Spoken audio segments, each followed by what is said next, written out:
How has this year been different than years past? You're seeing a different dynamic from the majority party? Definitely different dynamic. Basically, if you take the numbers in the House and Senate, we're 1 seat difference.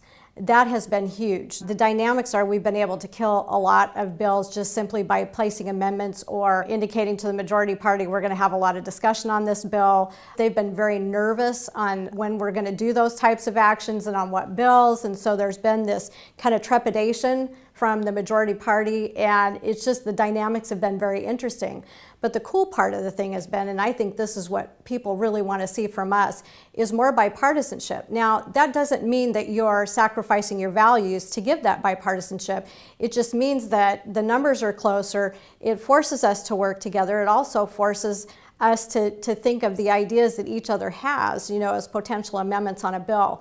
So I think the outcome has been very good. I'll just give you some examples. We had several pieces of privacy legislation that we have heard is just a huge issue from constituents back home, whether you're concerned about agencies using drones or you're a college student concerned about someone hacking into private information. I mean, whether it's Facebook or Snapchat or any of these sources.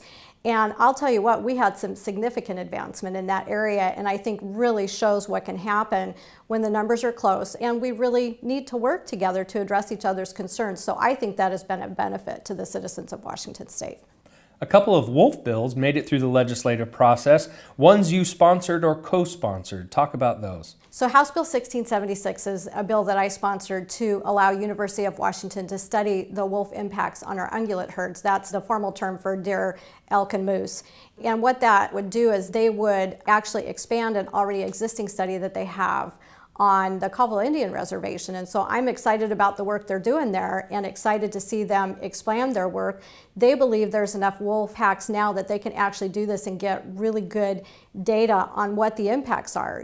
From my standpoint, if all the deer and the elk and the moose, there's not numbers to substantiate the populations that are there as far as the wolves, they're going to continue to impact livestock, impact our animals, horses, and unfortunately humans too. So I'm excited about the work. Fish and Wildlife's playing some games with the bill, I have heard. So we have a Senate hearing on that tomorrow. I'm excited about that, and we'll see how it all goes moving forward. But the bills are moving forward with tremendous bipartisan support. 2107 is a good bill too. It was kind of, I call it an omnibus bill, if you will. There's lots of pieces and parts of the wolf plan in that, some of the impacts the agency is seeing as a result of increasing wolf numbers. It makes them look at a number of things that have been happening in northeastern Washington, has them reopen the plan. So I'm really excited about some of those ideas that are moving forward.